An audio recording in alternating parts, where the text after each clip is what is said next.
Mission log number 222. A lot of people will look at their children, and it's easy to identify our children as gifts from God. And a lot of times when I'm coaching my couples, I actually ask them to back up and look at the first gift from God, and that was their spouse. Sometimes it's harder to look at our spouse and like, oh yeah, you were the first gift.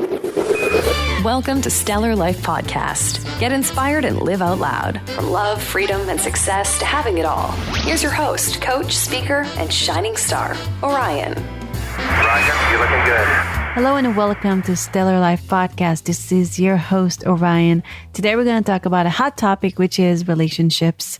When you fall in love with someone, you only see the best in them. But as time goes by, you start seeing flaws or things that you didn't notice before, and that can create friction.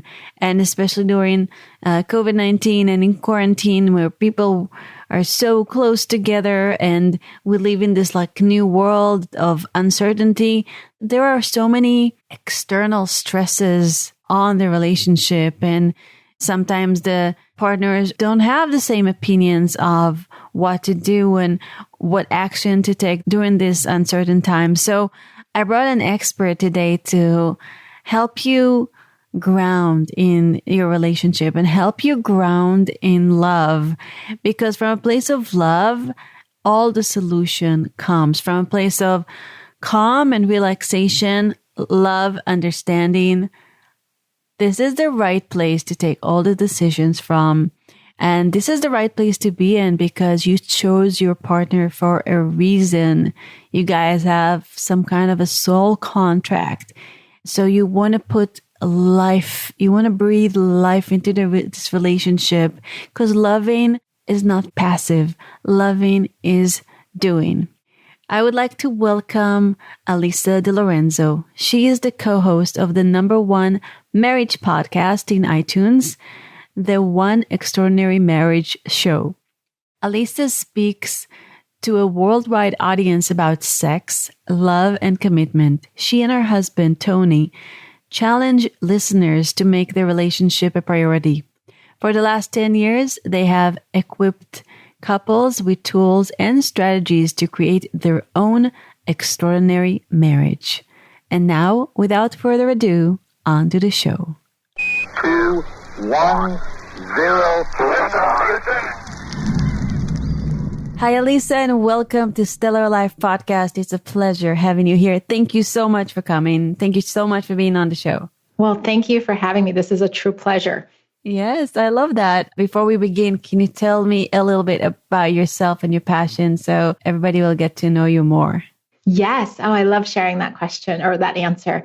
My passion is for marriages. My passion is seeing marriages become extraordinary. And that really came out of a place. My husband and I have been married 23 years now.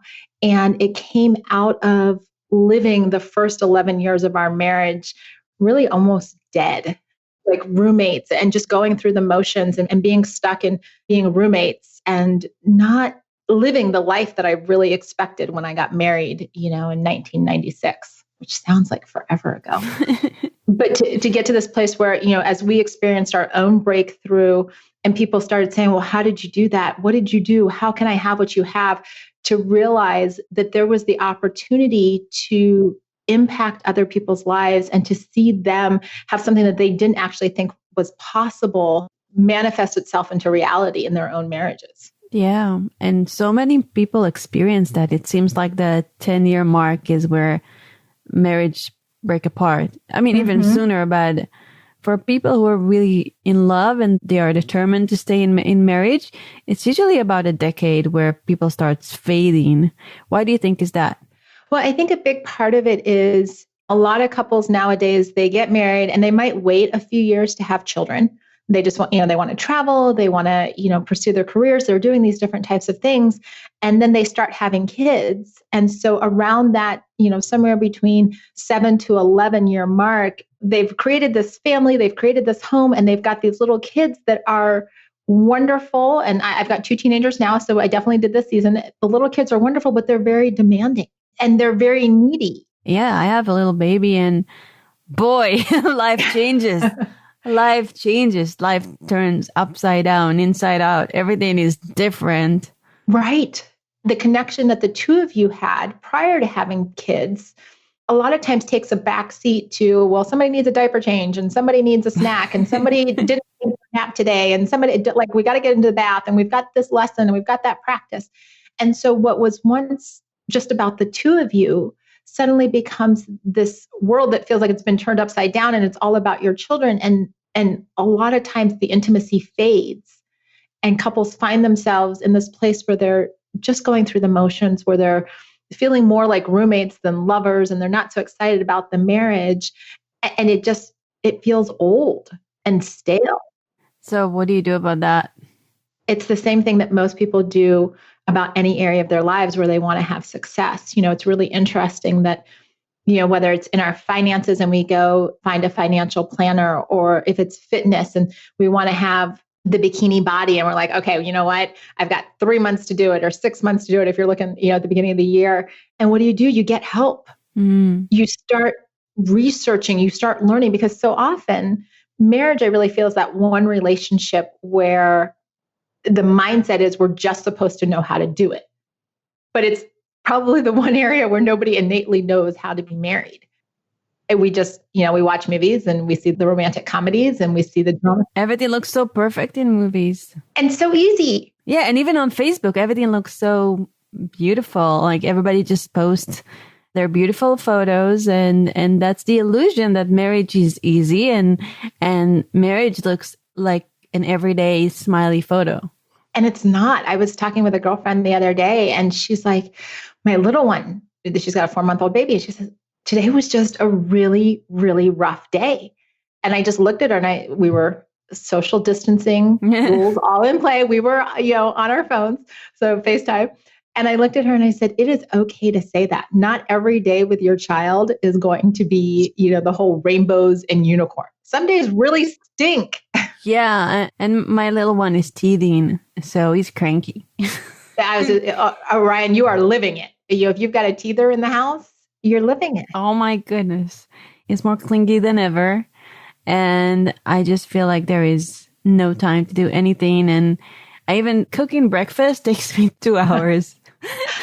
Right. And because he's so clingy, and this happens for a lot of women, when our children need so much from us, it can be hard then to go and feel romantic or want to be touched by our husbands, because it's like, I've just been touched all day long. Stop touching me. Yeah. But he's over there going, I haven't been the one to be touching you. I'm starving. I'm starving. Yeah, the men, I can see that. And with my men, it happened for us as well, where there is so much focus and energy on the baby. And my journey to conceive was very difficult. I got 5% chance to conceive and my pregnancy was difficult. Wow. So for me, it's like, oh my God, I got this gift from God and I need to take care of this gift and I need to, plus I'm a coach as well. So what can I do to not screw his psychology up? I don't want him to cry. So, at age 40, he will be talking to a hypnotherapist and say, yeah, my mom left me when I cried when I was 4 months old. And I'm a little bit of a helicopter mom where I'm just like, what do you need? What do you need? Okay, let me do it. New mom kind of thing. Oh, yeah. And yeah, and then sometimes I do feel like my husband feels neglected. we're getting more in a rhythm and balance, but still it's difficult. It is. And you used a phrase a few minutes ago that I just want to just circle back around to. You talked about the fact that your child is a gift from God because you had to work so hard and you just see, you see this precious gift. And a lot of times when I'm coaching my couples, I actually ask them to back up and look at the first gift from God, and that was their spouse. Oh, absolutely. Absolutely. I always yes, you are so right. And I tend to say it like, you're my gift from God and he's my gift from God. So, yeah. Yes. Well, and I bring that back because a lot of people will look at their children, and it's easy to identify our children as gifts from God.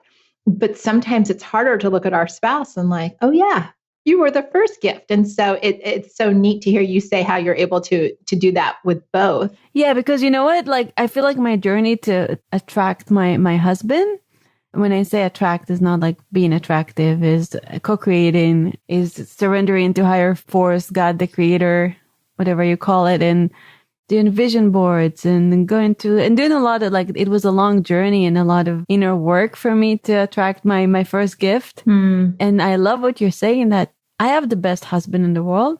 He's extraordinary. He's amazing. And some days I tend to forget that. Well, and that's where so much of what we do with our children, actually, if we just pivot that, 90 degrees and direct it to our spouses, can be so beneficial because we're hyper intentional with our kids. You were talking a minute ago how, when he's 40, you don't want him going to a therapist being like, that's what my mom did to me. And so to combat that, you're super intentional with him, whether it's the foods that he eats or, the books that you read to him or how you spend time. Oh my God. Yeah. I make my own baby food. It's organic. I'm a little extreme. Really, what you are is intentional. I love that. Thank you. You're intentional.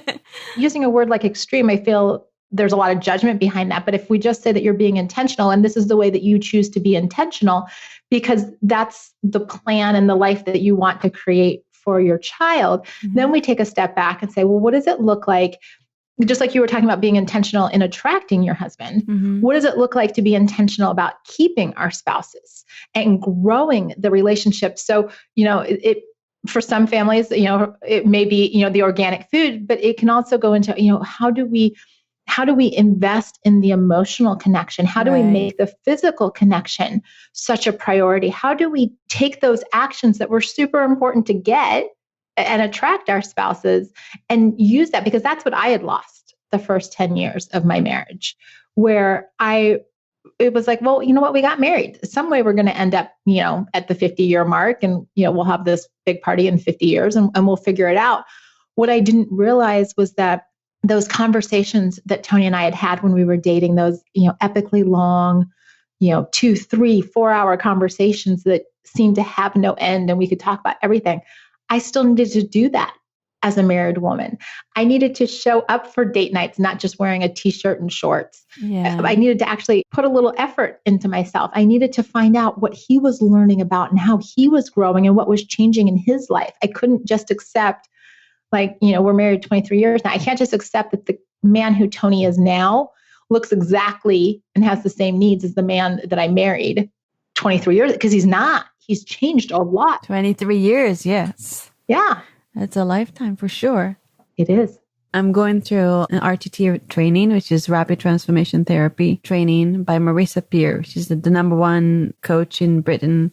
And she's extraordinary. And it's basically doing hypnosis and helping people recover in 1 to 3 sessions. Wow. Okay. Yeah, it's really powerful. And I have a mentor. Her name is Hunter Moore. And we had a conversation. And she's also a sex therapist. So we went beyond RTT. And somehow we got into this conversation. And one of the things that she gave me that was really beautiful was you don't need to schedule the time for sexual connection, but it doesn't have to be about sex. Even if you have every day 15 minutes of touch, and it doesn't matter what kind of touch, and as long as it's with no expectations, where we're touching to connect. Maybe we breathe together. Maybe we look in each other's eyes, and we started doing it, and it's really beautiful. And another thing that in the beginning of our relationship, I went to Oneness University in India. It's a spiritual school of wisdom. And I learned to be a Diksha giver, which is a oneness blessing giver. So you channel divine light and you bless the person. And we are going to do a global Diksha for the world. They were calling all Diksha givers, and we're talking about in the millions. Wow. And before we're going to do that, the week prior, they asked to give ourselves and each other Dikshas before we get there, and pray for healing and stuff like that. So I started doing this with my husband, and that's just another beautiful things that really help us connect, because we don't think about what's going on, and we don't think about all the craziness and the baby's asleep, and we just blessing each other, and it's beautiful. It's been beautiful. And you bring up such a good point there, that it's the time. The time doesn't always have to. I tell my coaching clients all the time, we're so ruled by our calendars and by the alerts that pop up on our phones, and everything that's important makes it onto some kind of alert, right? Interviews and appointments and meetings and kids' lessons and stuff like that. And so even getting into this point of scheduling time with our spouses. You don't necessarily have to completely structure what that time's going to be like, but where is that time on a regular basis? Because so often we just think, well, it's going to spontaneously happen. No. No. That laugh tells me everything I need to know about your world right there. Facebook is way more demanding, and the news are way more demanding, and everything else takes your attention away from what's real. Absolutely. And so to be so intentional of saying, we're going to take 15 or 20 minutes a day, really within 24 hours, what is that small fraction? Mm-hmm. And we're just going to be fully present with one another. Mm-hmm. We did it when we were dating. Like you would drop everything, or I would, I won't put that on you, but I would drop everything if Tony was going to call, if he was going to come over. Oh yeah, for sure. Absolutely. And then we got into this rut when we got married where it's kind of like, well, no, I'm going to go do this, or, well, yeah, I've got to do that first. And all of a sudden, this man that I had said, you're the most important person in my life, I'm putting all kinds of stuff in front of him. You're the most important thing, and my baby is the most important thing. Right. As well. I've got all these really important things. And so to say, what does it look like? I think more couples would experience transformation in their relationship if they got diligent about making a 15 to 20 minute commitment on a daily basis. Like you said, whether it's touch, whether it's walking together, whether it's having a conversation, whether it's just being cuddled up together and knowing that nothing's going to interrupt this time. Yes. Baby can cry for 15, like if the baby were to wake up in the middle, we're only talking 7 minutes where the baby may have to self-soothe or figure it out. It won't, there's probably no therapy down the road for a 7-minute cry. No, if he cries, it stops. I'll go calm the baby and then go back. There you go. And then he will be asleep. Which happens too, because everybody is exhausted these days. Yeah, let's talk about these days. These days are crazy. Mm-hmm. Abso-freaking-lutely nuts. We woke up one day and we found out that we are in this new movie that is completely different from the life we knew before. And some people were super excited and some people were completely in denial and some people were in between and some people were really sad and some people are really hungry and angry and still people are experiencing all these emotions. Yeah. And though I think the denial is fading because this is, from what I think, it's going to take a long while before the world is going to come and become a better place. And I'm a very optimistic person, and I still think it's going to get a little worse before it gets better. We are cooped in our houses, and life as we know it life is not the same. And before we started the conversation, you talked about grieving. You've hit it on, the nail on the head is that we woke up one day and the script had changed. Everything had changed. And especially the first few weeks of this pandemic where every day something was changing dramatically. Different stay-at-home or shelter-in-place rules, restrictions on one day you could have a gathering of 250 people, and then it was 50, and then it was 10, and then you can't. And schools are closed. No, we're going to try and keep them open. And so just the sheer amount of information that we were having to process and take in was overwhelming. I would say to virtually everyone. I know there are some people that are like, oh no, I've got this, but it was so fluid that, for couples, it's like, oh my gosh, what are we doing here? And then all of a sudden things started being canceled. Big things, whether it was, college graduations or high school graduations or weddings or funerals or whatever it was, these things were being canceled and we were losing out on what our normal had been. We have to actually stop and give ourselves permission to grieve what we've lost, not to stay there. It's an emotion. It's normal. For some people, it comes out as the tears. For some people, it comes out as anger. However you process grief, there's no right or wrong. But give yourselves permission to process it, to work through it. But don't, as I was telling our audience on a show a week ago, I said, you have permission to grieve all of the things that you're missing out because of this pandemic, canceled sports seasons. And which episode is that? What's the name of your show and which episode was that? The show is called The One Extraordinary Marriage Show. The episode that we did is episode 5. Let me actually pull this up. 577. My goodness. Wow.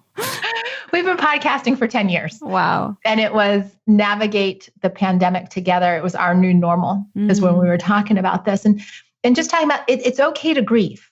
And it's good to actually grieve if you've got that emotion inside of you, but don't stay there. Right. This pandemic will require of all of us that we step into a new normal, that we put aside what we had, all of those routines, all of the, gatherings and sports and school and all of those kinds of things. And at least for the duration of the season that this is going to last, and who knows if we're talking 2 months or 6 months or whatever it is, that we step into this place where we choose what our new normal is going to be. We choose what their routines are going to be. Yeah. No, great. And I think also people need to change their mindset to this can be a long-term thing. Mm-hmm. So, because if some people are like, oh, it's going to end up, I heard this astrologist who said that in May, it's going to end. And by the science, it's going to end in 5 months, 6 months, 7 months. We don't know when this is going to end. And so this is one of the most important time to rethink your mindset. And because if you don't plan for it to end soon, you won't get extremely depressed and disappointed if it's not. Right. And if it does, then whoa, what a beautiful, blessed surprise. Right. Because there's no definitive time frame on when all of these stay-at-home orders are going to be lifted, when we're going to be able to go, people go back to work and restaurants open and that type of thing. And so, yeah, we're talking about a global thing that we've never experienced before. I'm from Israel, and when I was a little child during the Gulf War, I had to wear a gas mask and watch TV with my family and wait for the bombs to stop because we were afraid of a biological weapon. I don't know, it was one of the most entertaining times for me. I was with my family and there were really funny shows on TV. And so, but it was scary. But I think this is something that as an Israeli, we've been through plenty of wars and terror attacks. But this is very different. We've never been alone. We always had each other. So this is something completely new. And it goes back to how intentional can we be about the connection that we have in time and place when our normal means, getting together for going to a restaurant or going to grab a coffee or sitting at a game together, or doing these things that we would normally do socially face to face. How can we then be so intentional about our connection that we don't lose that? I was at Costco yesterday, Yay. Just making an essential run and finding toilet paper. So it was a really, really good day. And a whole room full of toilet paper. I thought I, won the lottery. I think toilet paper is coming back. I think you're right. I was at Target the other day and I have enough toilet paper and I had the urge to buy another one just in case. Just in case. But one of the things that I noticed, because, so many people and some areas are requiring people to wear masks and stuff, it was very striking to me how quiet it was in Costco. And I realized, and I was sharing this with my followers on Instagram, I realized it was because nobody was talking to one another. And one of my biggest concerns about what's going on right now and all of this quarantining and isolation and stuff is that we as humans are going to forget how to have conversations, how to connect with one another, how to draw them out and say, oh, really tell me how things are going, instead of just kind of the polite wave and maybe the head nod and just keep walking. And so I really think we have to take it upon ourselves to say, I'm going to actually go foster connection with someone else. I'm going to send, somebody comes to mind, and maybe even, your listeners are hearing the show for the first time. Somebody is coming to mind. Reach out and text them. Pick up the phone and call them. They're coming to mind for a reason. Absolutely. Be the one that is that lifeline to them to say, oh, you know what? I sent a text to a girlfriend yesterday because she came to mind and it just put a smile on my face thinking of her. And that's all I said in the text. You came to mind and it put a smile on my face. And I could just tell in the text that came back that it made her day. Oh. And that's not to pat myself on the back. It's to say it was like 12 words in a text. It wasn't anything crazy. I didn't send her a whole book on how wonderful she is. But if we take this extra step during this time when we have all of this social distancing and isolation, what if we come out more connected and more vulnerable and step into this place where we're like, oh, look at what we were able to accomplish, not what was taken from us, but what we were able to accomplish in terms of connection on the other side of this crazy pandemic. Right. And I want to urge people, because I come from a different culture where in Israel, people are in isolation and quarantine and all that, but people still talk to each other from a safe distance. And I feel like here, people are afraid to talk to each other from across the street. And I want to urge my listeners, if you are across the street from somebody, and let's say you have 8 feet or 10 feet, and you have like a great distance and you're both protected, talk to people from far away. If you are far away, you're going to be safe, but you still want to keep that connection. You don't have to just nod and go, because if you're talking to somebody from across the street, that I think is enough distance for you to not hurt somebody or get hurt.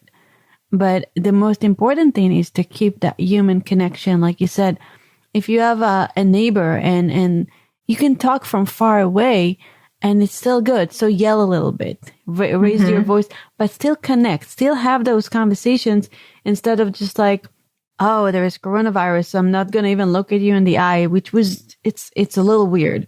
Yes. We don't need, I think it's because of the word social distancing. We don't need social distancing. We need physical distancing. We need to be social now more than ever, but physically to be a safe distance. I love how you explain that. And I do think you're right. I think that's part of the challenge that we're facing right now, is that we have this, because of how that phrase has been put together, we do have this notion that we have to suppress the social and be distant instead of really focusing on the physical distance. That was excellent. Thank you. Because I just feel like we have the herd mentality. We're animals. We need to be together.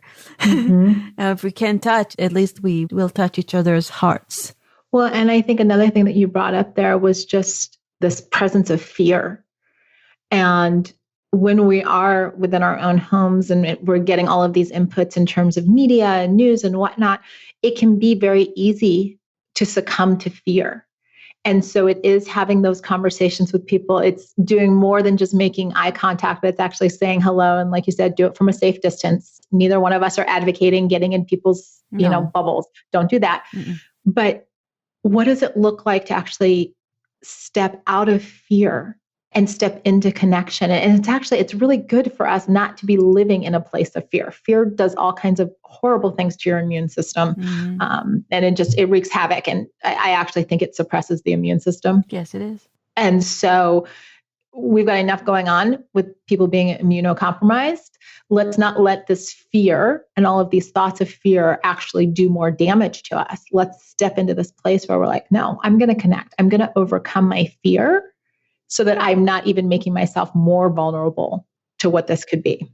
And the way you are creates a ripple effect within your family, with your spouse. Because if you are in a place of fear and stress, anxiety, and you just keep reading the news all day long, you'll have a negative effect on your spouse or boyfriend. You'll have a negative effect on your family, and they don't necessarily have to be in the same house. When you connect them on the phone, you can stress them out. Yeah. And for kids model by watching their parents. And if you're stressed, then your kids are going to be stressed out. So it affects everybody. So what are your thoughts about creating peace within the house and creating and changing from fear to love between partners? Well, I think big part of it is looking at where your inputs are, right? Some people can, my husband and I were having this conversation yesterday. I read the news and it just kind of like bounces off of me. I'm like, oh, okay. Sometimes it's entertaining. Even, I'm not saying coronavirus is entertaining, but just all of the different viewpoints. I'm like, all right, already. Like nobody knows what they're talking about. So I can listen on this side and I get one. And so making a decision, if reading the news or watching the news is creating more fear and anxiety, I'm going to encourage you to turn it off. You've got to make that choice that it's not healthy for you in this season. And then you start looking at the things that what actually do recharge and rejuvenate you. It's making the decision that, you know what, we're going to do family movie night, or we're going to have a game night, or we're going to with a lot of our couples here at One Extraordinary Marriage, we're encouraging them, just because you can't go out and do a date, what does it look like to date your spouse at home?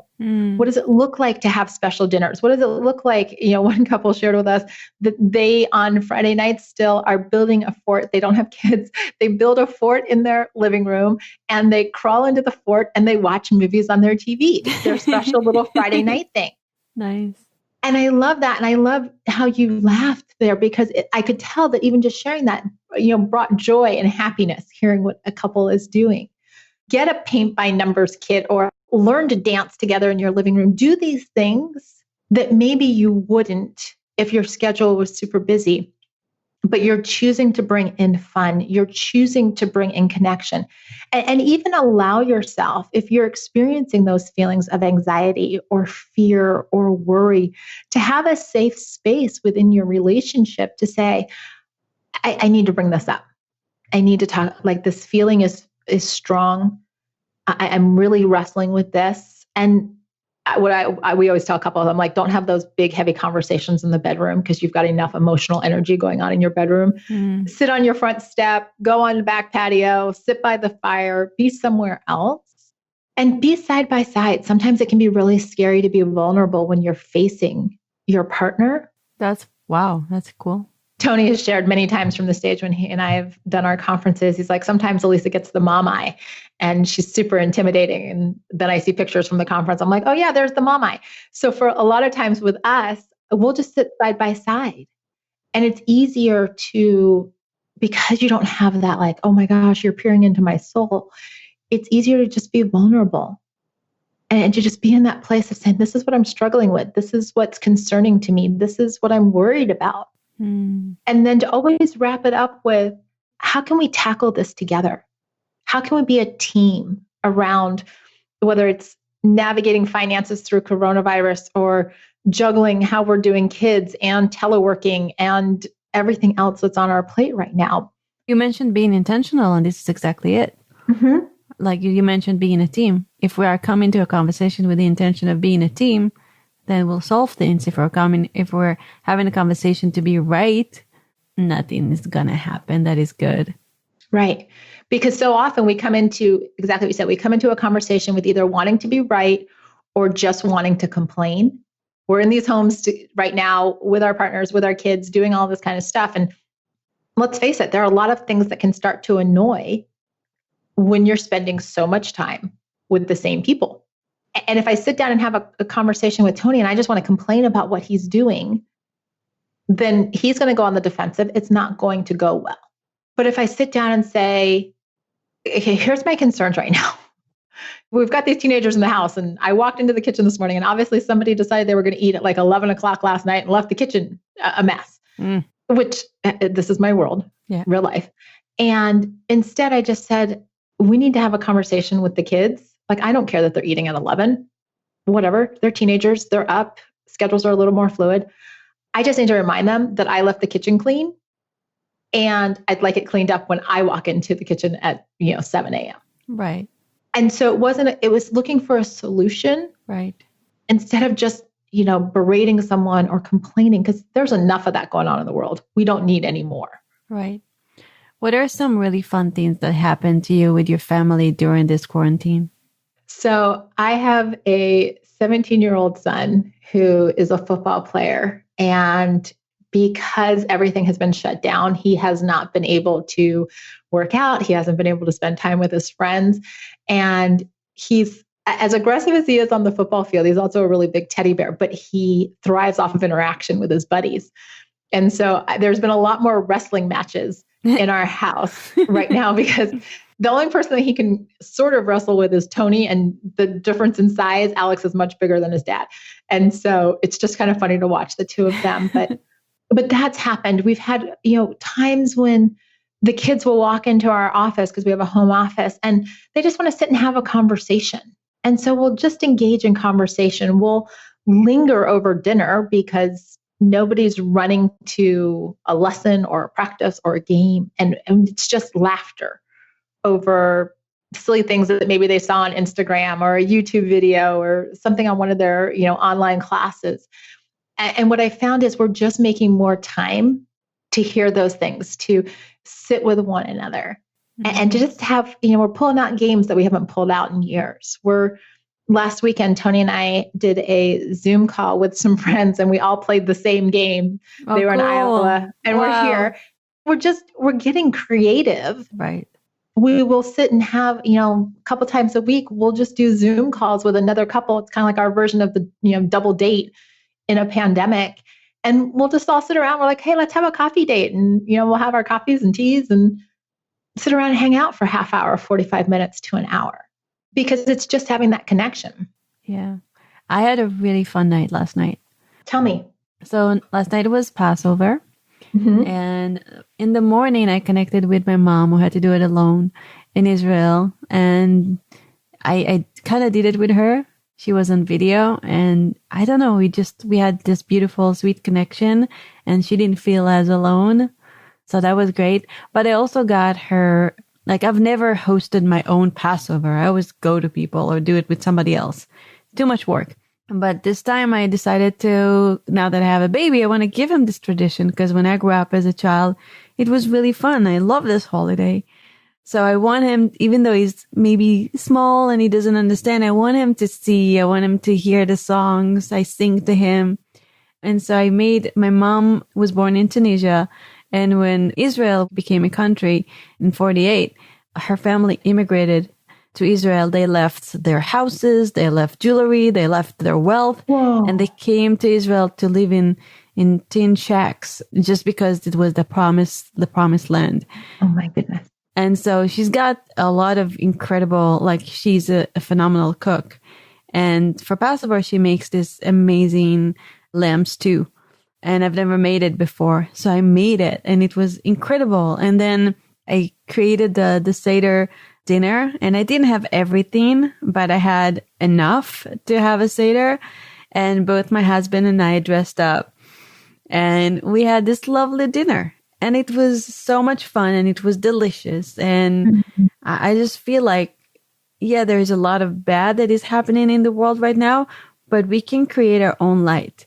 We can make an effort. We can dress up. We can keep traditions. We can connect to spirit, our guidance, and whatever it is, to just hold on to that light, whatever religious you practice. If you're non-religious, just trust that power that is breathing you is going to take care of you, and focus on that instead of focusing on fear. And I love what you did with your family and how creative you've been. And I can imagine your husband and your son wrestling on the floor and how much fun it is for you to watch. Yeah. Something like that never happened before, right? Not like this. I mean, they kind of goof around, but Alex always he'd just go to practice and he'd hang out with his buddies, or, even our daughter just walking in and just sitting with us on the couch. And we get into these conversations that maybe wouldn't have happened because we were too busy. And I think one of the biggest mindset shifts that I made, and I made it early on in dealing with this pandemic, is looking at this as a gift of time. And I know that, there are many people on the front lines, and my hats are off to them for the fact that they are probably working more. Yeah, let's just take a minute to acknowledge all the doctors and nurses and everybody. So grateful. Everybody that is still working out there and risking their lives and taking care of all of us, because they're absolutely amazing. And also acknowledge the people who are grieving for real, and the people who are sick. We love you, and we always send you lots of blessings and light. Yeah, absolutely. So acknowledging all of that, but where I am and where we are in our lives right now, I'm looking at this and saying, this is going to be, what if this was the greatest gift of time that I will ever get to experience? Because I often hear couples that I'm coaching, folks that write into the show, well, we're too busy to do that, or we don't have time to do this, or and now I'm looking at this and going, okay, for the most part, everybody's got time. It may look a little different, but sports schedules have been wiped off. Volunteering has been wiped off. Services, all of these things have been wiped off our calendar. So what if you took the gift of time and said, what is the rest of my life going to look like? What can I create in this space with my loved one, with my family, to say, this is a great reset. All of these things that we thought we had to do, what our normal was, what if we get the opportunity now to choose different things? to understand what it means. It's like friends. Yesterday, I was watching on Facebook and their little guy had a birthday. And I'm seeing this more and more where there are these birthday parades now. Yeah. My friend had one. I was so jealous because we were 2 days apart. Oh. And she had her friends coming over. I mean, they were all in, there were like, I think 7 cars and they were honking. And I was like, where are my friends? Yeah. There's nobody. Where's my parade? Hello. But actually, I had the best birthday ever because we just had a beautiful little family gathering and it was great. And I made chocolate cake that was to die for. So it was great. But it's those types of things. Yeah. One thing that happens for me too is I started baking. Never baked before. Yeah.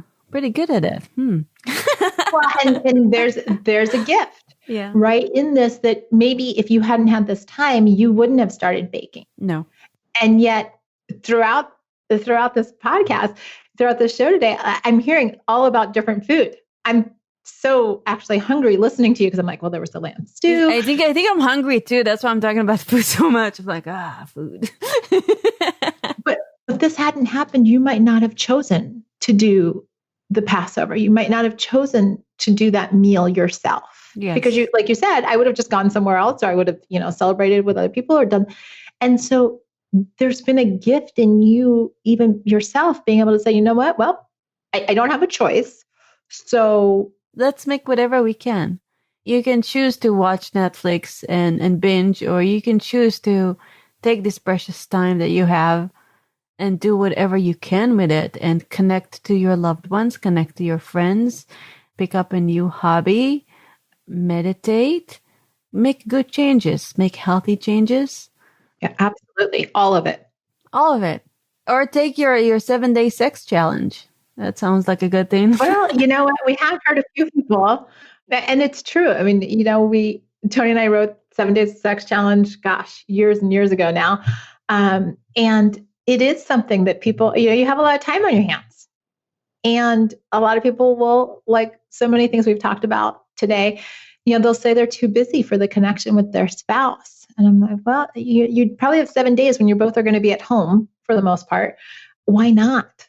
Why not make that a priority? Right. And where can they go to take this challenge? So you can find the book and you can find the resources at 7daysofsex.com. We wrote a book, and I know it seems like, why do I need a book to have sex for 7 days? Because you'd be surprised once you actually get into it that having sex for 7 days in a row, there's so much more to it. There's such a depth to the emotional connection, to actually having creativity on each one of those days and doing different things. So yeah, you can get all the details there at 7daysofsex.com. That's amazing. Before we say goodbye, is there anywhere else you would like people to go to? Maybe your Instagram, Facebook? Yeah, you can find everything related to us at One Extraordinary Marriage. So our website is oneextraordinarymarriage.com. You can find us on Instagram at One Extraordinary Marriage. We keep everything super simple that way, and would love to have you come and check us out. Yeah, and you should. She's awesome. Oh, thank you. What are your 3 top tips to living a stellar life? Well, I've said it a number of times today. Number one is be intentional. Number 2 is look for the gifts. Look for the gifts in all situations. And number 3, stay connected. Yes. Love that. So important these days. Yes. Well, thank you so much, Alisa. It was really awesome having you here. And this was a really fun conversation. Thank you so much for being with us. I loved it. And I loved getting to spend the time with your audience. Thank you. Thank you. And thank you, listeners. Remember to be intentional, look for the gifts, and stay connected. Please stay connected and have a stellar life. This is Orion. Till next time. Thank you for joining me on my mission to light people up and change lives around the world. I hope today's conversation inspires you to step up, go after the life of your dreams, and be who you want to be. If you enjoyed this episode, make sure to go to stellarlifepodcast.com for show notes, transcripts, and other cool stuff. And please subscribe, review, and help spread the word by sharing us on Facebook and Twitter. Have a lovely day, and I'll catch you on the next episode.